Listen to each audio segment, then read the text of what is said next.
दीपक चौधरी जी, उमेश शर्मा जी, महेश पाठक जी, पंकज मलिक जी, अनिल चौधरी जी, हरिंदर अग्रवाल जी, नसीमुद्दीन सिद्दीकी जी, AICC के सारे सचिव, यूथ कांग्रेस, एनएसयूआई, महिला कांग्रेस सेवा दल के कार्यकर्ता, नेतागण, आप सब जो यहाँ आज मेरी बातों को सुनने के लिए उपस्थित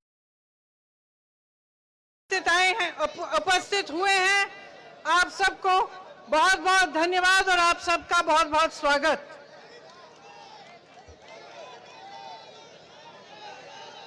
मेरा सौभाग्य है कि मैं आज इस पवित्र धरती पर खड़ी हूं।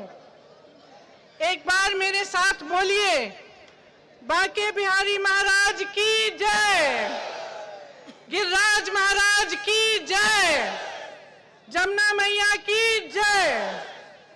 ये धरती मथुरा की धरती है। ये धरती अहंकार को तोड़ती है। भगवान श्री कृष्ण ने अहंकार में डूबे इंद्रदेव जी के अहंकार को तोड़ने के लिए गोवर्धन पर्वत को उठाकर इस धरती के लोगों की रक्षा के लिए यहां लाए थे। तब से यहां अन्नकूट गोवर्धन पूजा होती है।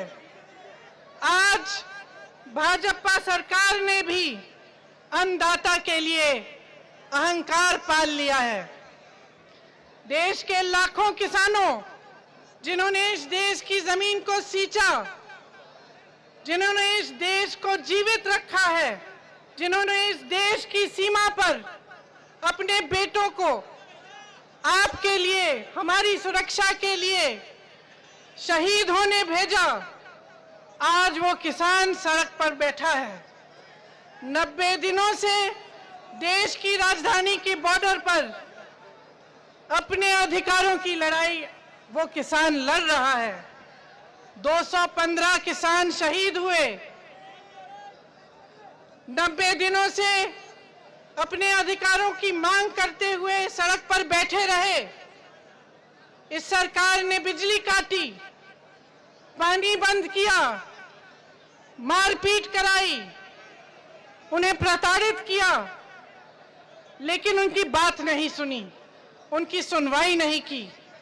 प्रधानमंत्री जी जो अपने शासनकाल में दुनिया के हर कोने तक पहुंच पाए, वे दिल्ली, इस देश की राजधानी जिसमें वो रहते हैं, उसके बॉर्डर तक नहीं पहुंच पाए। आपसे, किसानों से बात करने के लिए वो न आए, न उन्होंने किसी को भेजा और आपकी समस्याएं, उनकी सुनवाई नहीं हुई। जब नेता का अहंकार इतना बढ़ जाता है कि वो जनता से अलग हो जाता है, तो उसकी नीतियां जनता से भी अलग होती हैं और जनता की भलाई के लिए नहीं बनती। कवि रामधारी सिंह दिनकर जी ने कहा था, कृष्ण की चेतावनी के माध्यम से, कि जब नाश मनुज पर छाता है, पहले विवेक मर जाता है। इस सरकार का विवेक मर चुका है। भगवान कृष्ण इनका भी अहंकार तोड़ेंगे। आप सब अच्छी तरह जानते हैं कि पिछले सालों में आलू के किसानों की कितनी समस्या हुई थी। जब कोल्ड स्टोरेज का भाड़ा आलू की कीमत से बढ़ गया था, कई ऐसे किसान थे जिन्होंने आलू सड़क पे गिरा दिए थे क्योंकि कीमत नहीं मिल रही थी।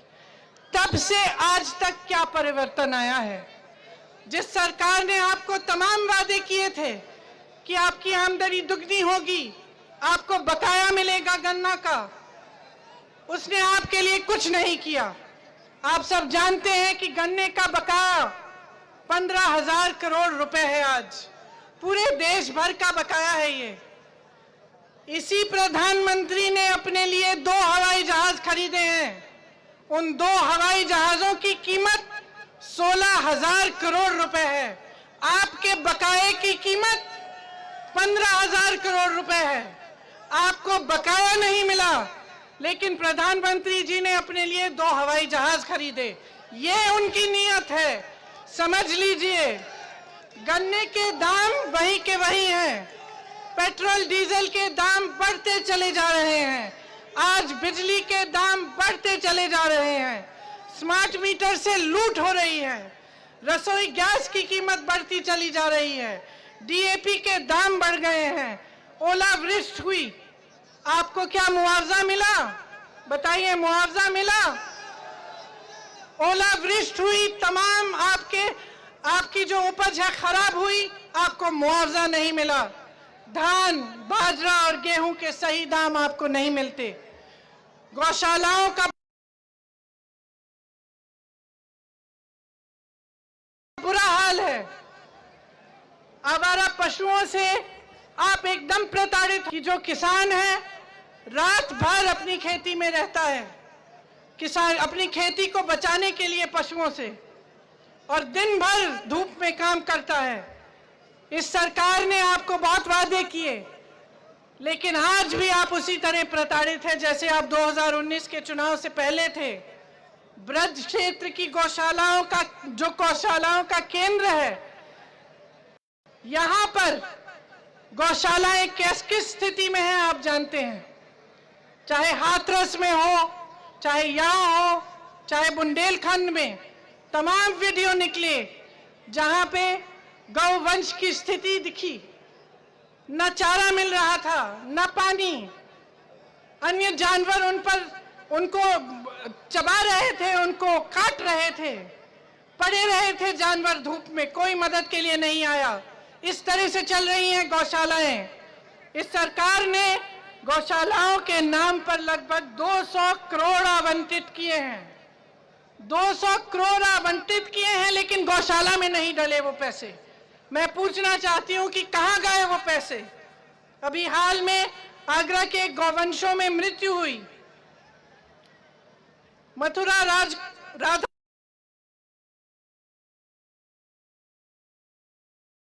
कुंड नगर पंचायत की गौशाला में गौवंशों का बुरा हाल है। लोगों से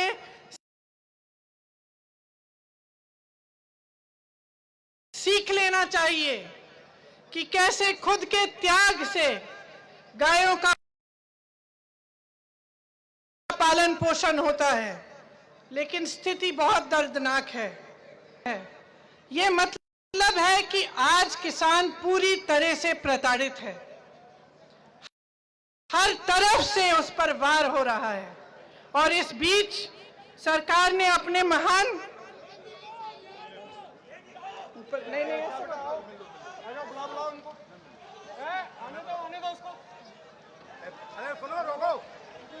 ये दीदी नीचे आ रही है, कृपया रोकें। मैं पूरे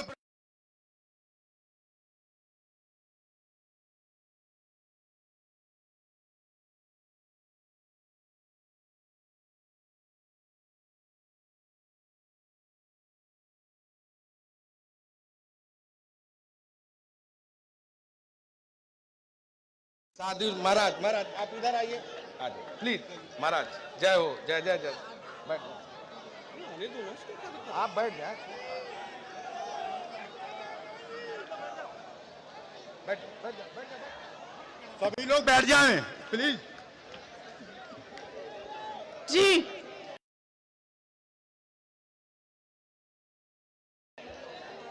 तो मैं कह रही थी, इस बीच सरकार ने अपने महान विवेक से 3 नए कृषि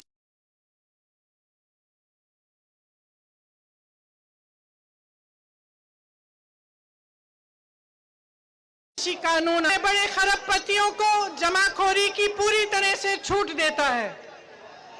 1955 में जवाहरलाल नेहरू ने जमाखोरी को बंद करने के लिए एक कानून जारी किया था।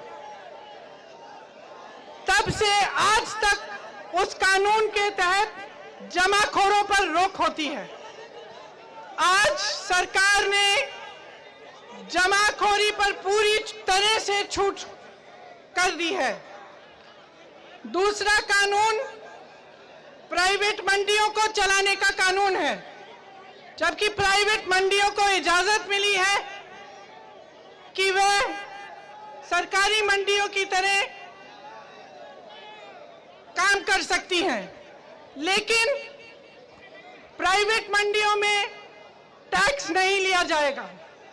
इसका मतलब ये है कि आगे चलते लोग प्राइवेट मंडियों में जाएंगे और सरकारी मंडी पूरी तरह से बंद हो जाएगी। इसके होने से जो आपको न्यूनतम समर्थन मूल्य मिलता है, जो आपकी गारंटी होती है सरकारी मंडियों से, वो पूरी तरह से बंद हो जाएंगी। उनके बंद होने से सिर्फ आपका, किसानों का नुकसान नहीं होगा, लेकिन जो खेत में मजदूरी मिलती है वो भी पूरी तरह से नहीं मिलेगी, और राशन कार्ड से जो आपको मिलता है उसमें भी परिवर्तन आएगा, क्योंकि जब न्यूनतम समर्थन मूल्य बंद होगा तो हर चीज पर असर होगा। तीसरा कानून ये है कि आपके साथ बड़े बड़े खरबपति आपके गांव आकर आपके साथ सौदा कर पाएंगे। कैसा सौदा? कॉन्ट्रैक्ट पे खेती करेंगे। कॉन्ट्रैक्ट पर खेती करने से ये होगा कि आपके गांव में या आपके क्षेत्र में अगर बड़े बड़े कंपनी आए और आपसे मान लो उन्होंने कह दिया कि ठीक है, आप 15 किसान हो, आप यहाँ पे गेहूं की खेती करिए, और जब उपज आएगी हम आपसे ये गेहूं 500 रुपए में खरीदेंगे। जैसे जैसे समय निकला, आपने खेती की, गेहूं उगाया, आपका गेहूं तैयार हुआ, आप उस खरबपति के पास गए और कहा कि मेरा गेहूं जैसे आपने सौदा किया था आप खरीद लीजिए। आज का जो नया कानून बना है वो उस खरबपति को अनुमति देती है कि वो आपको मना कर सकता है। वो अपने सौदे पर खरा उतरे या नहीं, वो उसकी मनमानी है। वो आपको जो दाम आपके साथ कानून है, ऐसा कानून है कि अगर आपको कोई आपत्ति हो, आपने सौदा कर लिया किसी कंपनी के साथ, कंपनी ने आपको दाम नहीं दिया, आपका उपज नहीं खरीदा, आपको परे कर दिया, तो आपकी सुनवाई कहीं नहीं है। इस कानून में लिखा है कि आप अदालत में भी नहीं जा सकते, कि आपकी सुनवाई सिर्फ एसडीएम तक होगी।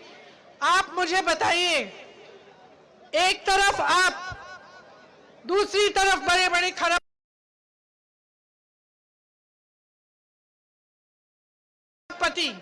मिलेगा? कभी नहीं मिलेगा, क्योंकि ये जो कानून बनाए गए हैं इनका असली मकसद कुछ और है। प्रधानमंत्री जी कहते हैं कि आपकी भलाई के लिए बनाए गए हैं, कहते हैं कि विपक्ष के नेता आपको गुमराह कर रहे हैं, कि आप समझ में नहीं पा रहे हैं कि ये आपकी भलाई के लिए है। लेकिन मैं आपसे पूछना चाहती हूं, क्या आप एक किसान को जानते हैं, चाहे मथुरा का किसान हो, चाहे वृंदावन का किसान हो, बरसाने का किसान हो, या किसी भी देश भर में कोई भी ऐसा किसान है जिससे सरकार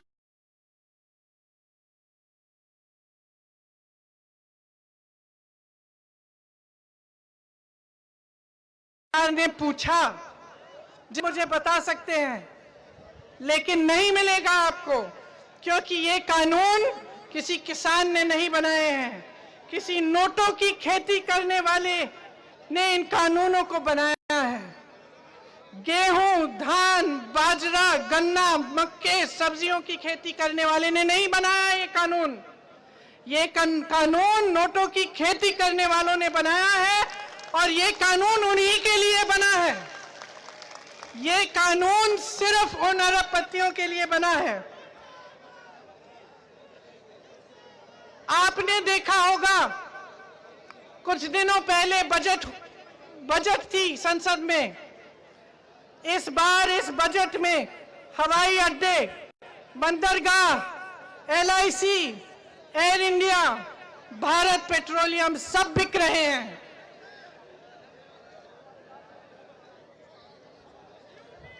ऐसा मानिए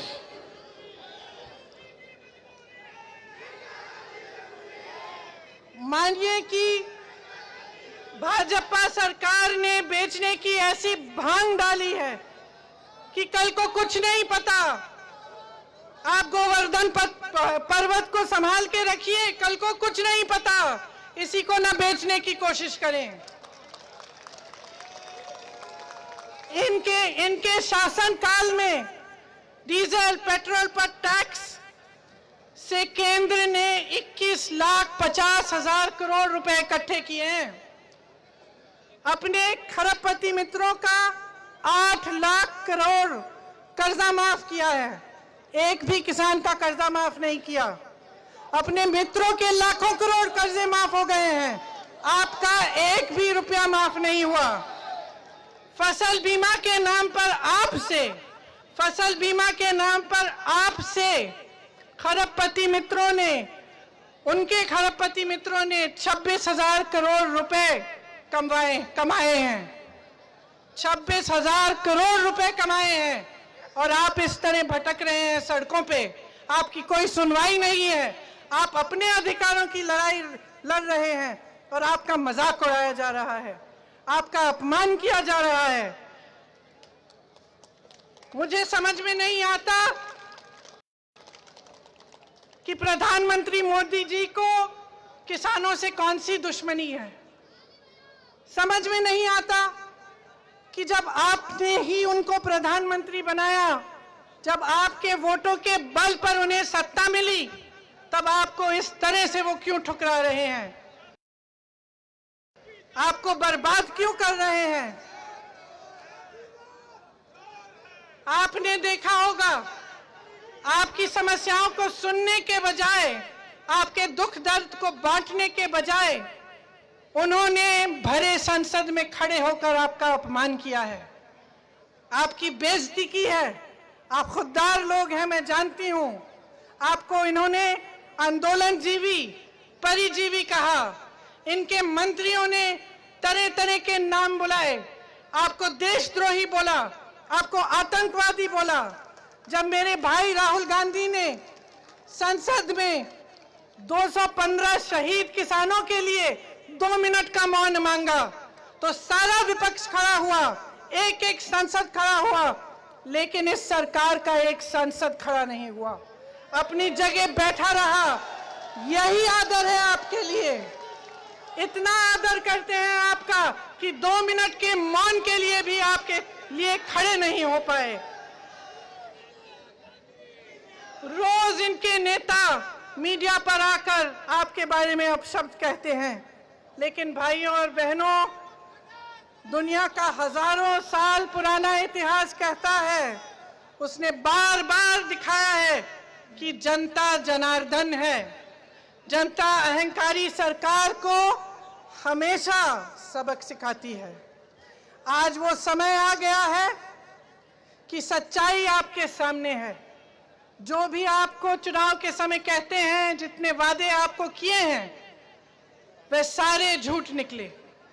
सच्चाई आपके सामने है, और सच्चाई ये है कि ये सिर्फ अहंकारी प्रधानमंत्री नहीं है, ये एक कायर प्रधानमंत्री भी हैं।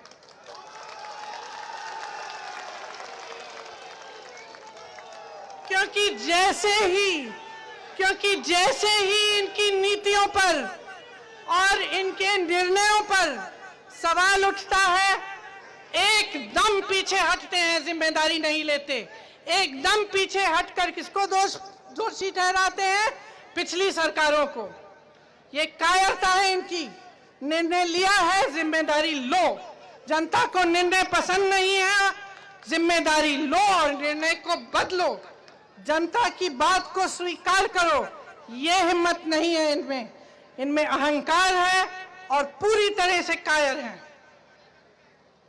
जब पेट्रोल डीजल के महंगे दाम, इन्होंने दाम बढ़ाए, तो भी इन्होंने कांग्रेस को दोषी ठहराया।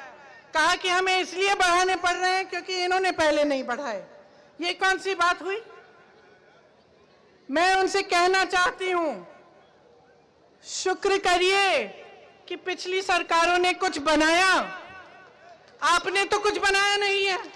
शुक्र करिए कि कुछ बनाया, वरना आप बेचते क्या?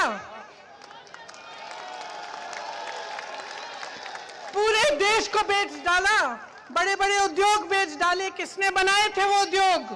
किसके लिए बने थे वो उद्योग? जनता ने बनाए थे, वो जनता के उद्योग थे और आपने उनको बेच डाला।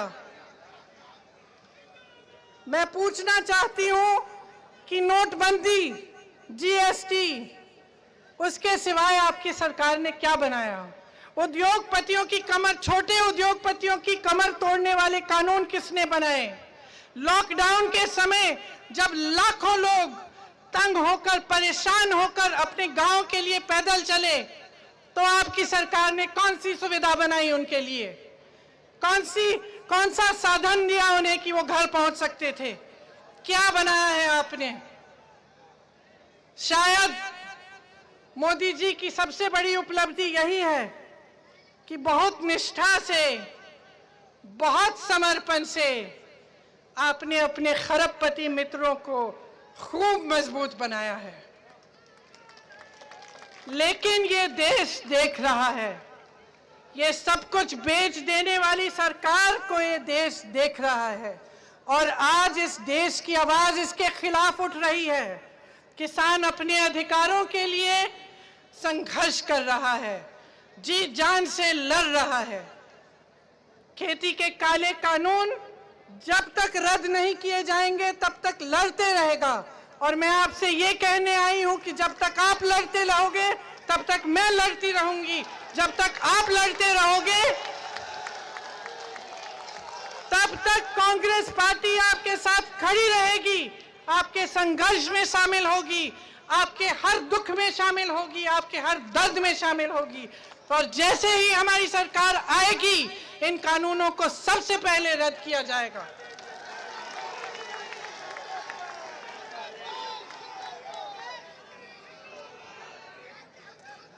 भगवान श्री कृष्ण इस सरकार का अहंकार भी तोड़ेंगे। इस सरकार को भी भगवान कृष्ण की वाणी सुनाई देगी कि जो जनता कहती है वो सही है, जो धर्म कहता है वह यही है कि जनता सबसे महत्वपूर्ण है, हर नेता का यही धर्म है। और इस सरकार के अहंकार को खत्म करने के लिए जितना भी संघर्ष करना पड़े हम करेंगे। आज मैं यही सब आपसे कहना चाहती थी। यहाँ सरकार से पीड़ित कुछ लोग, एक लड़की मेरे से मिलना चाह रही थी। मैं कहना चाहती हूँ कि आप घबराइए नहीं, मैं आपसे अलग से बात करूंगी। और मैं एक बार फिर आप सबको बहुत धन्यवाद देते हुए कहना चाहती हूँ कि जो किसान भाई शहीद हुए हैं उनके लिए हम 2 मिनट का मौन रखें। 2 मिनट का मौन रखिए।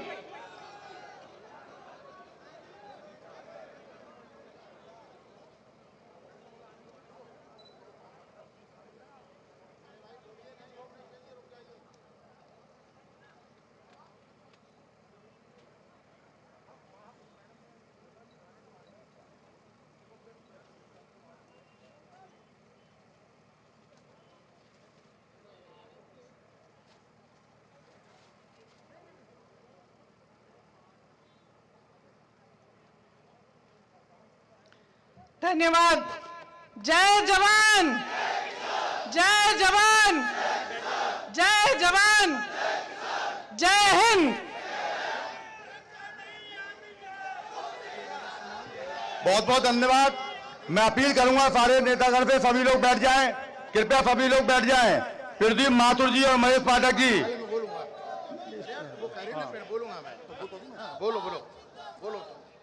महेश पाठक जी हमारे ऑल इंडिया कांग्रेस कमेटी के सदस्य।